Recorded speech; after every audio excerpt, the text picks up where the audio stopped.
Like most of the dictators who followed in the wake of the 20th century's Big Three, Saddam Hussein paid close attention to the development of his personality cult. He purged like he was Joseph Stalin. He proliferated images of himself as if he were Mao Zedong. And he rewrote his own past in the manner of Adolf Hitler.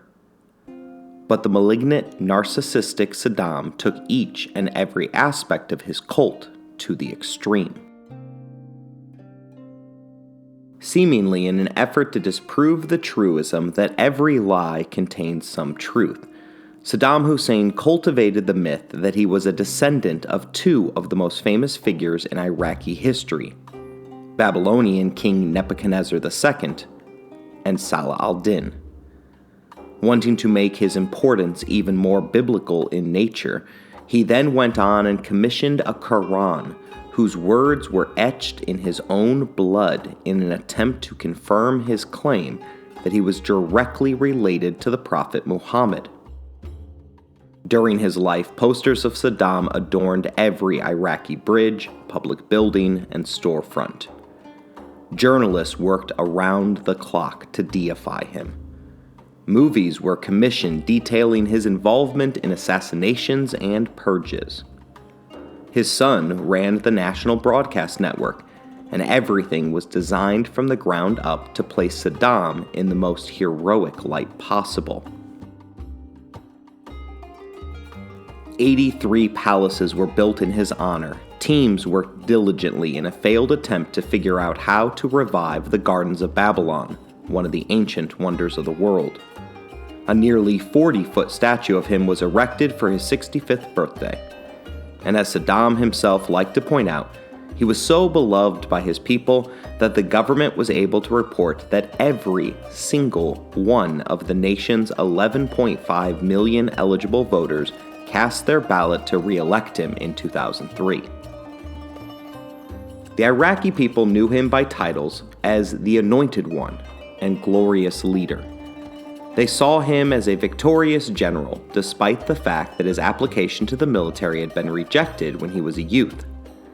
The medals that adorned his military uniform were all part of the carefully cultivated cult of Saddam. Bringing the truth to light was exceptionally dangerous. His intricate system of informants were so secret that no one in the government knew who they were. Amputation was both the standard punishment and public warning for those that contradicted the government's propaganda.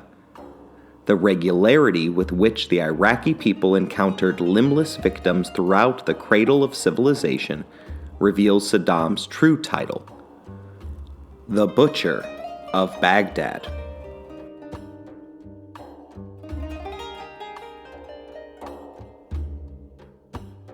You're listening to Anarchy, Empires, and Other Notable Moments, a podcast designed for deep dives that assist in the teaching of history. This is our second episode in a 3-part series about the life and legacy of Iraq's most infamous dictator, Saddam Hussein. His hegemonic dreams.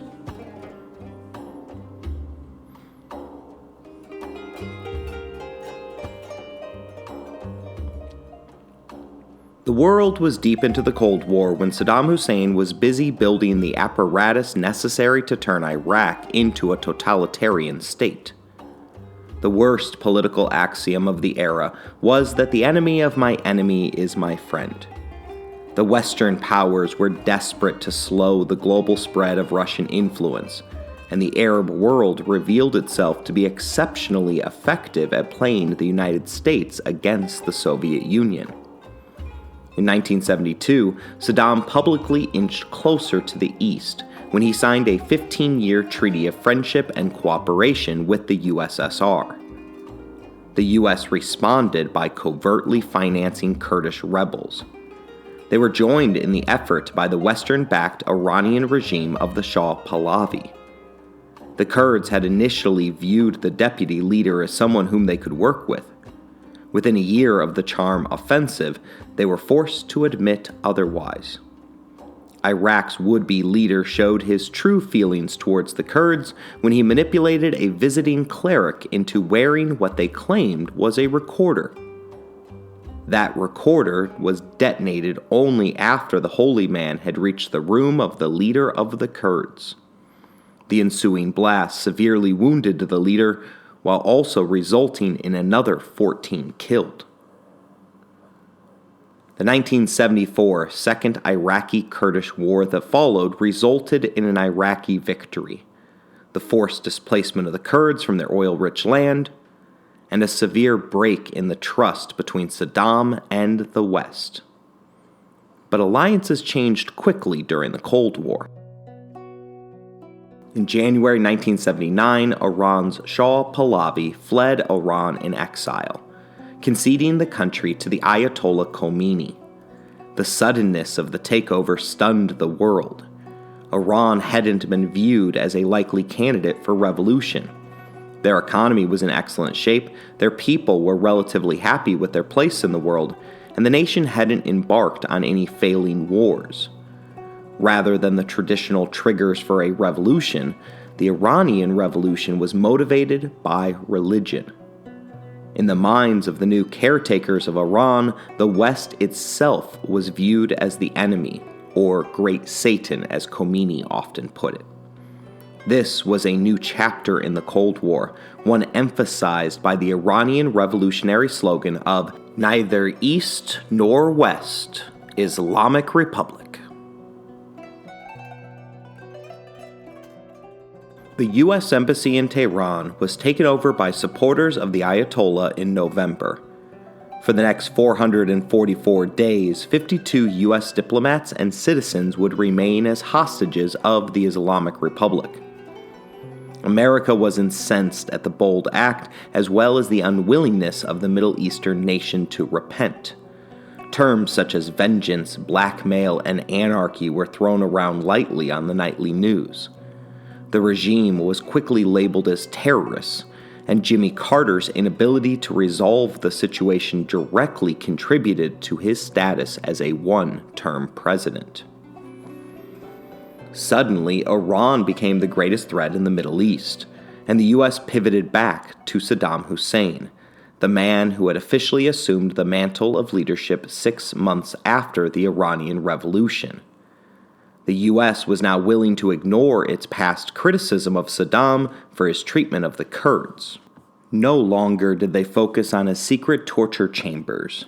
Rather, they talked about his desires to maintain Iraq as a secular nation. For the West, closer relations would also help to pull him out of the orbit of the USSR. The Iran-Iraq war that followed was a simple calculation of killing 2 birds with 1 stone.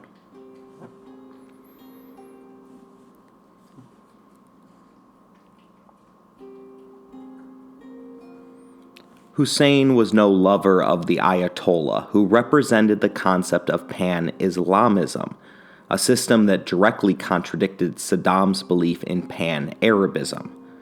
Incursions regularly happened along the shared border, and soon the Ayatollah began openly calling for a similar religious revolution to occur in Iraq. It wasn't just conjecture.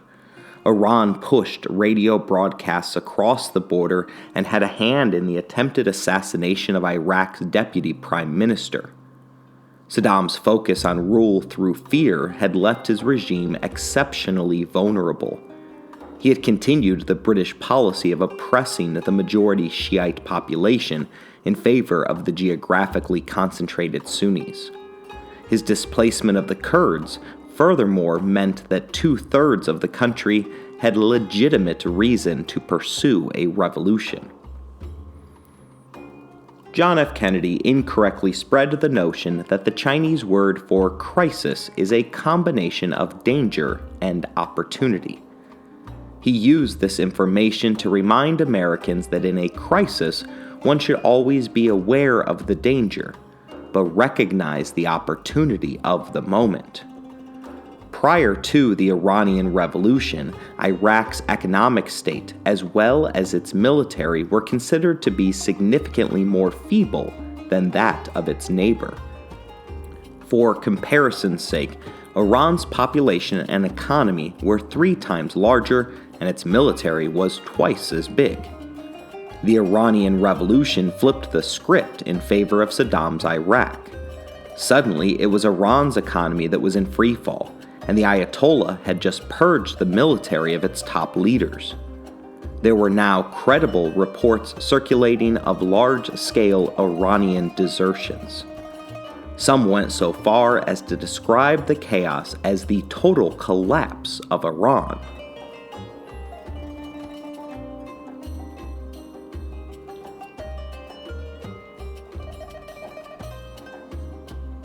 In my humble estimation, the greatest understanding of Saddam Hussein belongs to Israeli historian Amatzia Baram, who views him as a gambler. But not in a random sense. Saddam was the type of gambler who always liked to know that the odds were in his favor. An experienced gambler playing Texas Hold'em will be able to look at the cards after the flop, calculate the odds, and bet accordingly. But there are still elements that from time to time result in a crazy game of poker. Variables that can't be quantified, risks that have to be taken into account. In the poker game of life, however, the chips are your citizens. The fact that they are gambling with the lives of their citizens typically restrains world leaders and serves to enable peace rather than conflict. A side effect of malignant narcissism, however, is the inability to empathize with the suffering of others, particularly their own people. Thus, Saddam Hussein didn't need much urging to push all of his chips into the center of the table in an effort to immediately take advantage of the Iranian Revolution. He also happened to be urged on by America, who happened to be hanging around the table of the Middle East at this moment. America was committing a common Cold War calculation error in believing that the enemy of their enemy was their friend. The Yale Review of International Studies reveals to us America's thought process, writing that the prevailing priority became clear. Iraq was to win the war in order to defeat the anti-American, revolutionary, and religious zealotry that the Ayatollah Khomeini embodied. To the Reagan administration, an Iranian victory would further the Ayatollah's aims of exporting Islamic revolution throughout the Middle East and thus destabilize local monarchies, a threat to the Gulf oil that the U.S. depended on.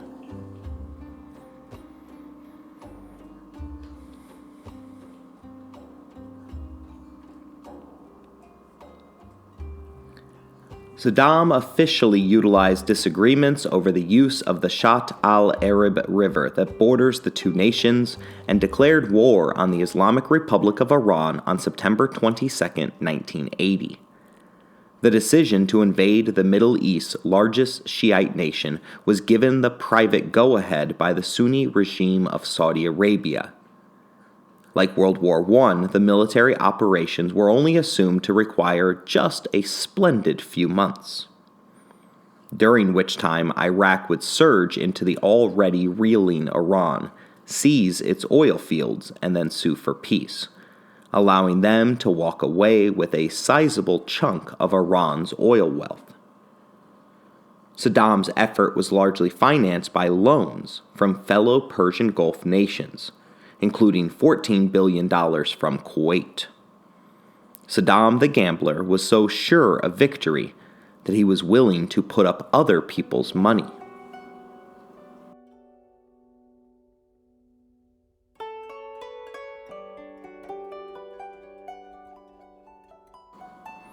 To avoid getting bogged down in this and the subsequent other wars that are on this episode's agenda, I'll simply summarize the course of the war and its result. Rather than shattering the Ayatollah's fragile coalition, Iranians rallied around their new leader and repulsed the initial invasion via human wave assaults. Mehdi Talati was 12 years old when he answered the Ayatollah's desperate call to defend his homeland. Talati, now a Western academic, describes what the war was like at the ground level, telling us that our biggest asset was our young volunteers who advanced in surprise human wave attacks, often straight into machine gun fire from the Iraqi trenches. You're getting shot at, killed, Talati tells us. Sometimes you cannot find your body, it's in pieces, and then you see that it's an unequal war. All you have is yourselves, and the other side have everything: bunkers, artillery, air force. When you do not have weaponry, you have to break the enemy line with your body. Even the barbed wire. Sometimes we couldn't cut it, so we would throw ourselves upon it with our bodies so others could pass over us. Our casualties went up and up. Sometimes 70, 80, 90% of our units were destroyed.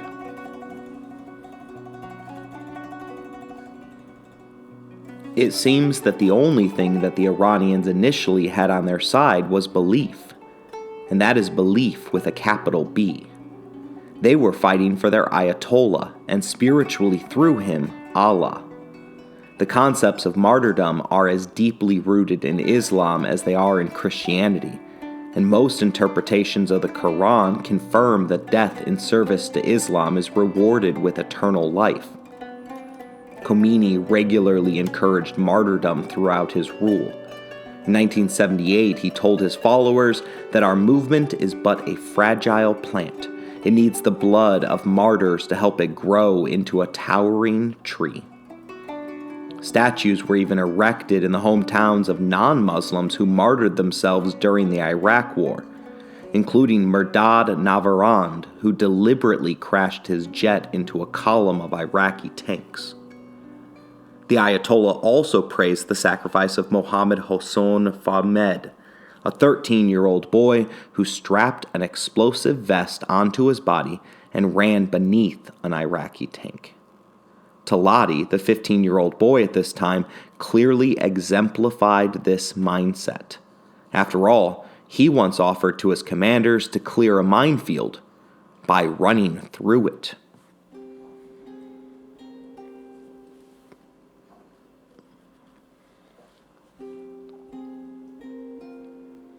The almost immediate stalling of the invasion was fraught with danger for Saddam. Professor Chad Nelson, writing for the Middle East Institute, points out that time wasn't on the dictator's side, as geography blessed Iran with strategic depth, and the Zagros Mountains separating most of Iran from the Iraqi border, while Iraq's population centers lay in the Mesopotamian plain, making them more vulnerable to an Iranian counterattack. Chemical weapons, which had been created with the help and resources of West Germany, were deployed against the now advancing Iranian forces. America and the rest of the West remained silent on the purposeful use of these weapons of mass destruction. It is believed that the utilization of the weapons began in earnest in 1983, at a period where the war had settled into one of attrition. The Iraqis were still winning the body count. In 1 month in 1984, the Iraqis reported 40,000 dead Iranians against only 9,000 of their own losses. Still, the lines of the war were not budging, and Iran was unwilling to enter into negotiations to bring the war to a close. Despite Iraq's growing adeptness in the use of chemical weapons, the war continued endlessly without hope. This splendid little war had become eerily similar to World War I, and the lines of engagement barely moved for the next 5 years. Only the body counts on each side budged, continuously rising.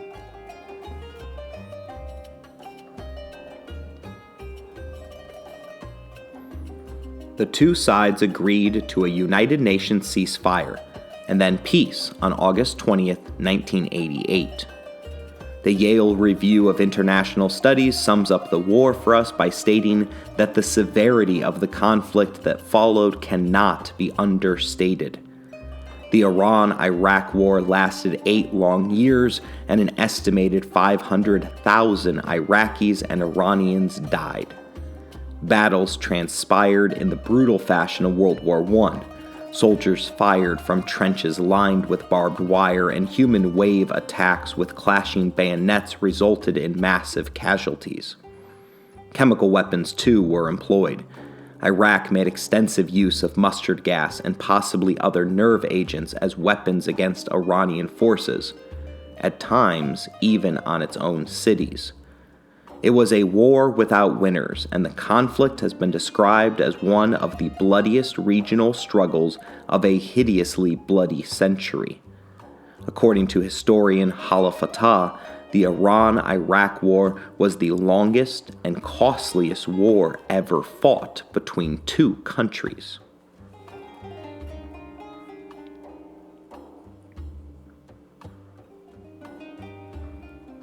Saddam's gamble had not only resulted in zero economic gains via the capturing of Iran's oil fields, it left his nation hopelessly buried by accumulated debt.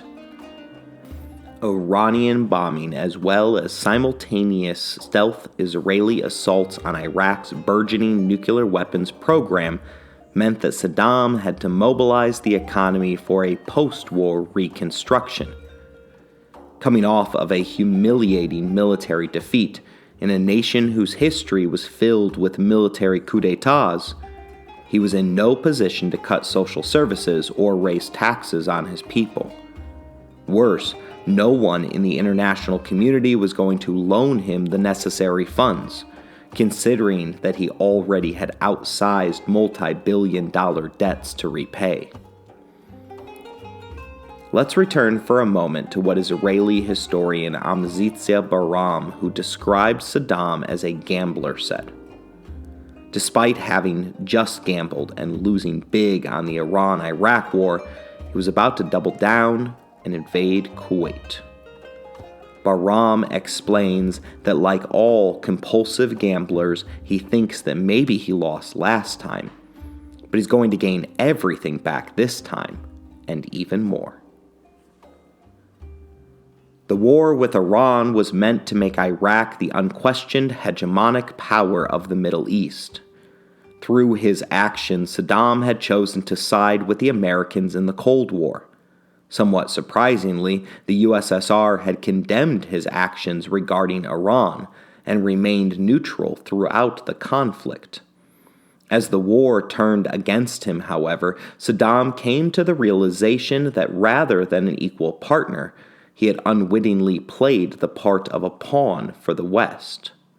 Ronald Reagan had decided to hedge his own bets. While the USA was providing logistical assistance to Iraq, Reagan was secretly negotiating arms deals with the Iranians in order to smooth hostage negotiations. The Iran-Contra affair nearly saw the 40th president impeached and greatly damaged his popularity at home. The scandal permanently soured Saddam on the West, as he viewed the arming of Iran as a stab in the back.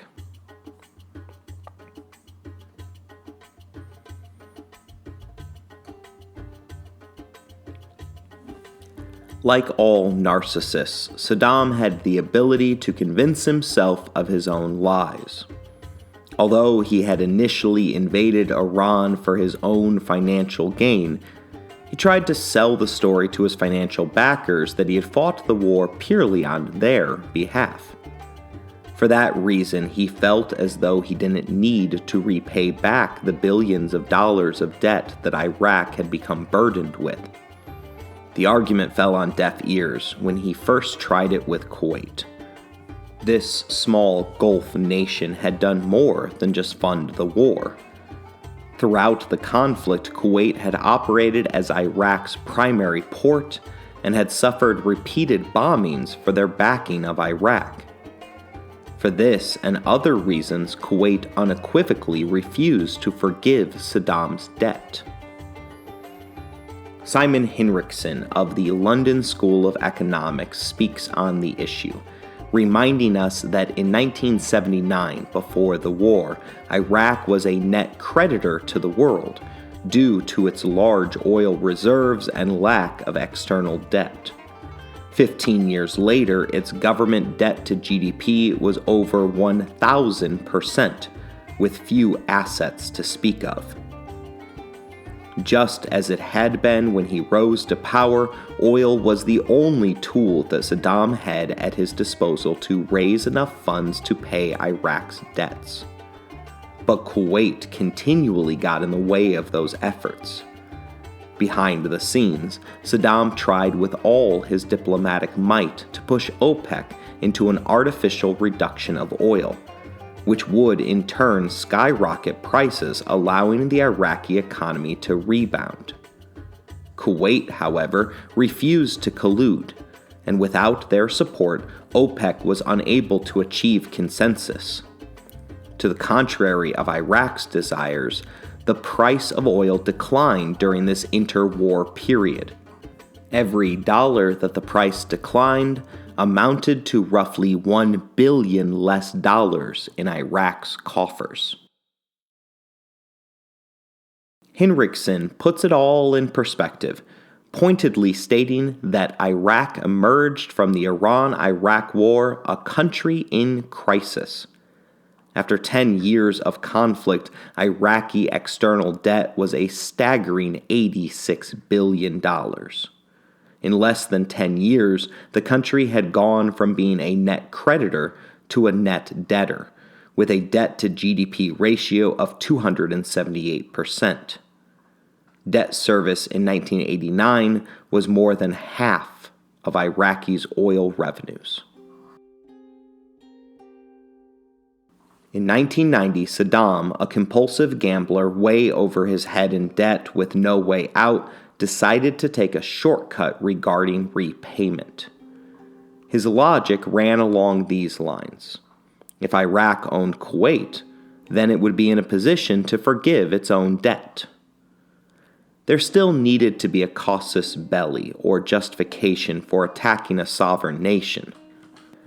To this end, Iraq began to claim that Kuwait was conducting slant drilling operations, a process where one nation begins drilling near their border, but instead of drilling a vertical hole, they drill diagonally across the border in order to siphon off oil from their neighbors' reserves.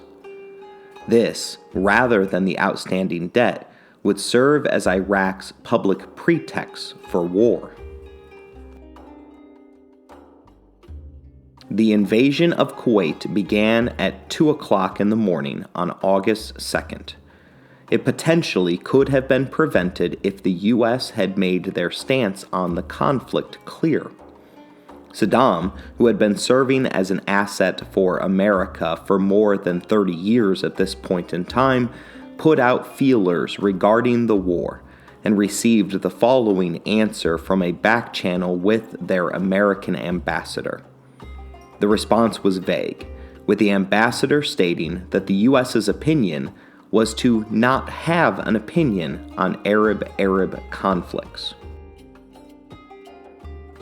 This vague statement represented a horrific misreading of the situation on the ground. The U.S. was under the impression that Iraq was merely pressuring Kuwait to cancel the debt. Indeed, Kuwait agreed to decrease its production of oil 2 days before the invasion began. An intelligence failure meant that the Americans weren't privy to the fact that Saddam was intending to annex the entire nation. Kuwait also didn't seem to recognize the imminent danger coming from its neighbors' saber rattling. Despite months of a military buildup on its border, the small kingdom was caught unaware when Saddam's forces moved in. The country collapsed in 4 days.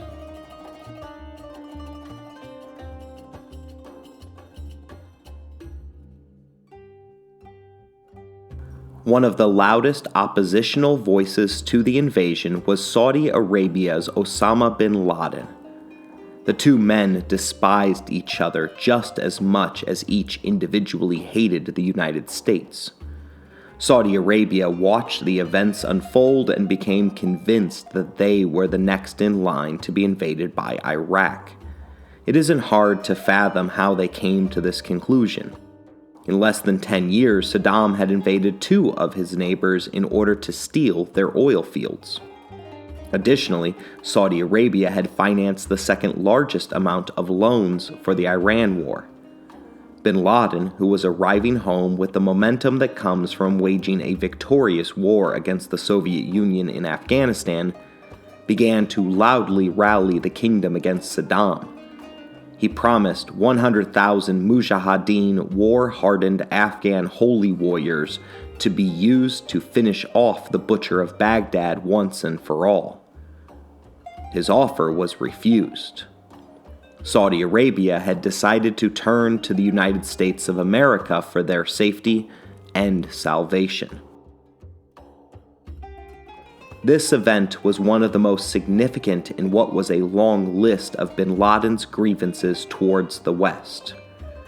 He told anyone that would listen that it was a mistake to invite the Americans into the Holy Land, for in his own estimation they would never leave. When it became clear that his violent rhetoric had gone too far, the kingdom tried to silence bin Laden permanently. But he was tipped off by a government insider and fled to Sudan before the hit could be completed. An American war buildup began in earnest for the first time since their forces had departed in haste from Vietnam in 1973. 6 years after U.S. forces had arrived in Saudi Arabia, bin Laden, now returned to Afghanistan, would issue his declaration of war against the Americans who occupy the land of the 2 holy mosques. His grievance list put Desert Storm front and center. The declaration reads in part that Muslims burn with anger at America. For its own good, America should leave Saudi Arabia. There is no more important duty than pushing the American enemy out of the Holy Land. The presence of the USA Crusader forces on land, sea, and air of the states of the Islamic Gulf is the greatest danger threatening the largest oil reserve in the world. The existence of these forces in the area will provoke the people of the country and induces aggression on their religion, feelings, and prides, and pushes them to take up armed struggle against the invaders occupying the land. Due to the imbalance of power between our armed forces and the enemy forces, a suitable means of fighting must be adopted, i.e., using fast-moving, light forces that work under complete secrecy. In other words, to initiate a guerrilla war, where the sons of the nation and not the military forces take part in it." End quote. Bin Laden had warned of grave abuses that would come from American forces setting foot on the soil of the home of Mecca. The military is not perfect and has its own system of justice set up to deal with wayward soldiers. Historically, U.S. soldiers stationed overseas have been known to commit crimes. But by all accounts, the troops were on their best behavior in 1990. Still, our concept of best behavior might not translate perfectly to other cultures. The vast majority of the crimes that bin Laden would point to over the next 20 years weren't things that Americans would consider for criminal referral. Rather, the supposed crimes are better classified under the general idea of cultural corruption. Actions such as women unveiled moving around the military bases, including many exercising in the desert wearing just their sports bras as tops.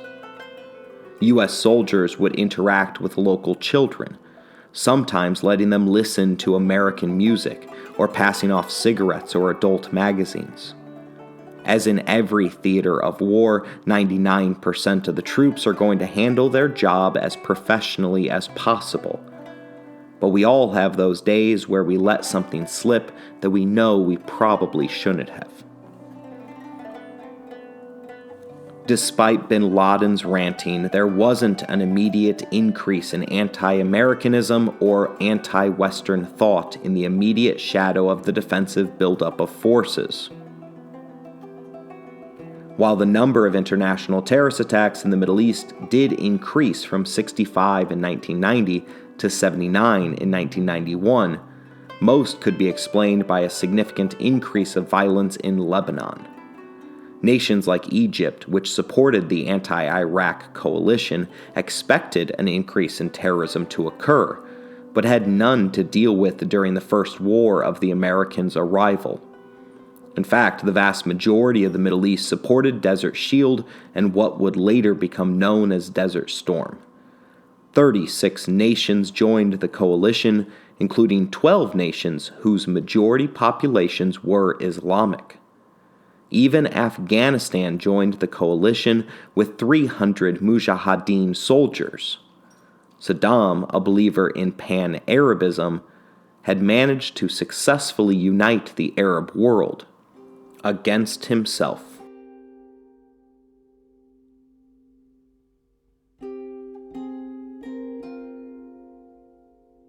President George H.W. Bush, a former CIA director, addressed both chambers of Congress on September 11, 1990.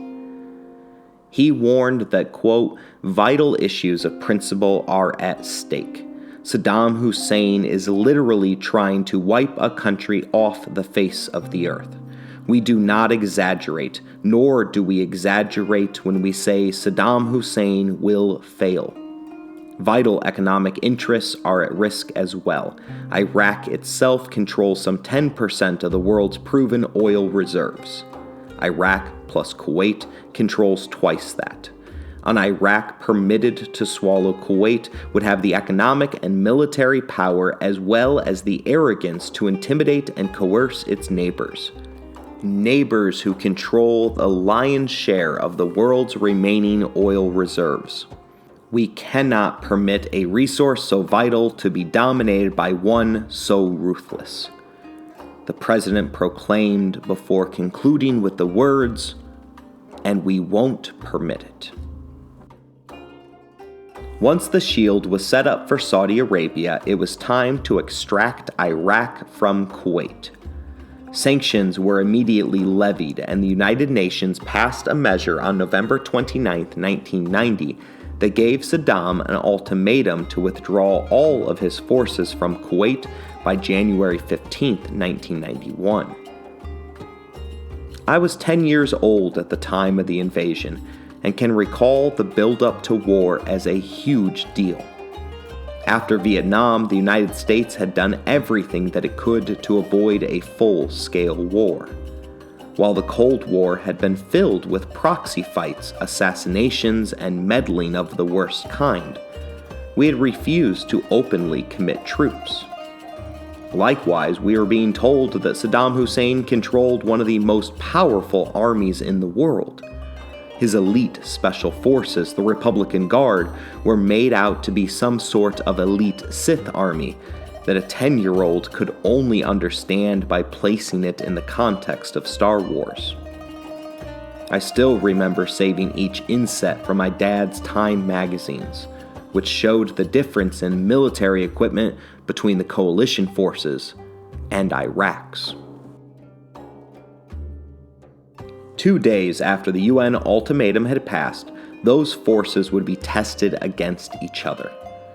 January 17, 1991 began Operation Desert Storm, and for the first 6 weeks, the coalition forces waged the largest air campaign since the Vietnam War. 18,000 air deployment missions were carried out, including more than 116,000 air sorties, which dropped 88,500 tons of bombs. Iraq had no response to the precision bombing runs led by the American Air Force. This was the first war where GPS was heavily utilized, with U.S. Army Rangers occasionally biking to locations in order to capture the coordinates for their smart bombs.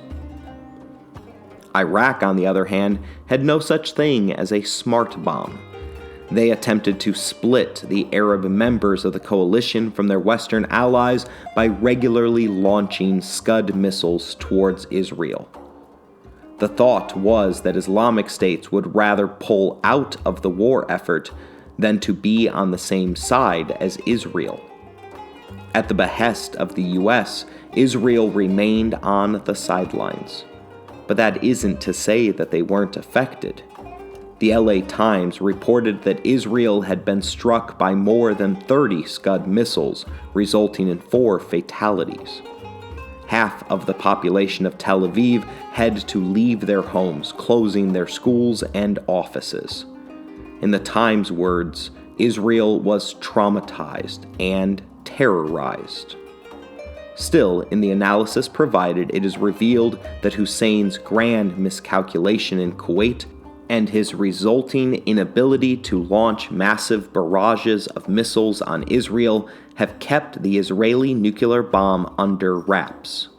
Ironically, the heavy punishment Hussein has invited on himself by invading Kuwait has spared him the even heavier punishment that Israel may have visited on Iraq. This war has thus spared both Israel and Iraq the unpredictable consequences of venturing dangerously close to the nuclear brink. Israel was saved from having to face the dilemma of nuclear use, while Baghdad was saved from being the victim. Israel didn't have to wait long for the war to be over. After establishing air superiority, coalition forces moved in and finished off the remaining Iraq forces in under 100 hours. The elite forces of Saddam had turned out to be a myth. Rather than encountering super soldiers, the U.S. forces had to deal with the enemy utilizing children as human shields. Then later they had to confront the horror of engaging other children who had been conscripted into the Iraqi security forces. Saddam had a long history of violating international human rights doctrines regarding the enslavement and creation of brigades of child soldiers.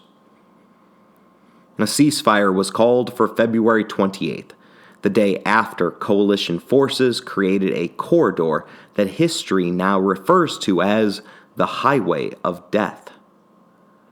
Highway 80 is a 6-lane highway that connects Kuwait to Iraq.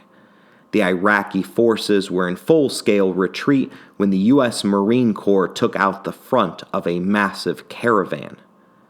Blocked from exiting, Marine, Navy, and Ranger forces joined in on destroying more than 300 vehicles along what is now known as the Mile of Death.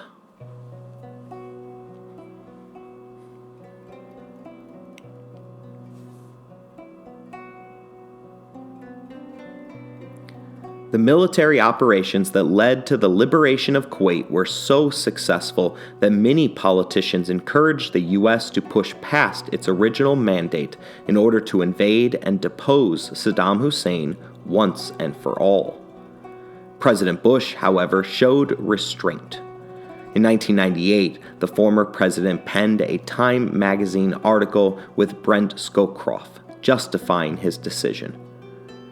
The article begins, "While we hoped that a popular revolt or coup would topple Saddam, neither the U.S. nor the countries of the region wished to see the breakup of the Iraqi state. We were concerned about the long-term balance of power at the head of the Gulf. Trying to eliminate Saddam, extending the ground war into an occupation of Iraq, would have violated our guideline about not changing objectives in midstream, engaging in mission creep, and would have incurred incalculable human and political costs. Apprehending him was probably impossible," they concluded. In 2018, USA Today looked back at this decision to halt the coalition advance at the Kuwaiti border. Paul Brandis, one of their columnists, wrote, "Sometimes leaders should be judged not so much on what they do, but what they do not do. Like the time when George H.W. Bush and Dick Cheney decided against invading Iraq and toppling Saddam Hussein. Bush and Cheney analyzed the situation carefully and determined that it wasn't worth the casualties, and that America might get bogged down. Besides, who knows what might have happened from the Pandora's box that an invasion and occupation of Iraq would pry open. Cheney made the case for restraint himself, saying, "It's just as important for a president to know when to commit U.S. forces to combat. It's also important to know when not to commit U.S. forces to combat. I think for us to get American military personnel involved in a civil war inside Iraq would literally be a quagmire."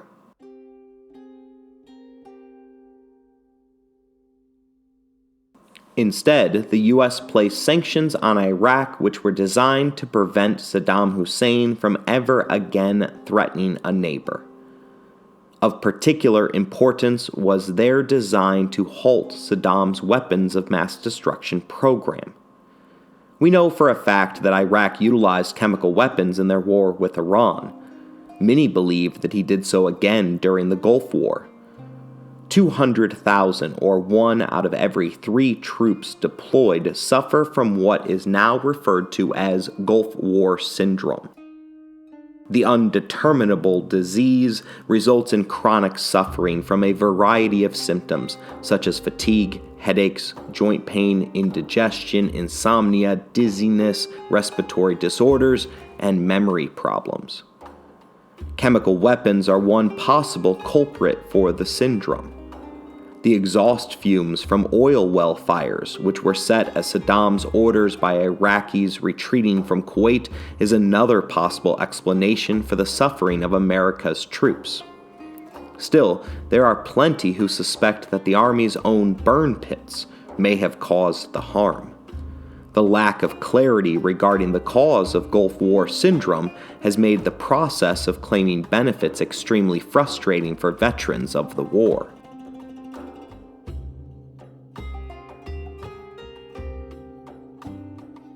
The sanctions levied against Iraq had far-reaching consequences for the inheritors of Mesopotamia. Our understanding of sanctions has thankfully improved after the damage that they caused in Iraq, which the Middle East Research and Information Project calls the worst humanitarian catastrophe ever imposed in the name of global governance. Saddam, with his complete lack of sympathy for his own people, dodged the worst effects of the ongoing continuous economic warfare against Iraq. He remained in his palaces while individual children died of complications caused by economically induced famine and an inability to access modern Western medicine. Bin Laden included the harshness of the sanctions levied against Iraq as part of his 1998 fatwa seeking holy war against the United States, claiming that the policy was responsible for the deaths of 1 million Iraqi citizens.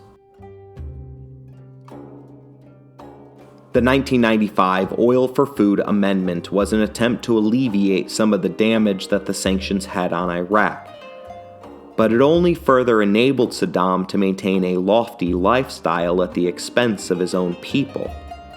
Under the program, the United Nations would look at, and where appropriate, approve of Iraqi oil sales.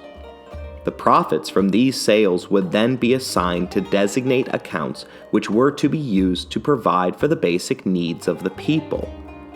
The program was horrifically mismanaged from the start. Saddam Hussein was mistakenly given the right to determine who the purchasers of the oil were, as well as which vendors were to be used for supplying Iraq with the basic goods in return. Saddam's place on top of the program incentivized bribery and resulted in the butcher of Baghdad skimming up to $11 billion off of the top of the programs.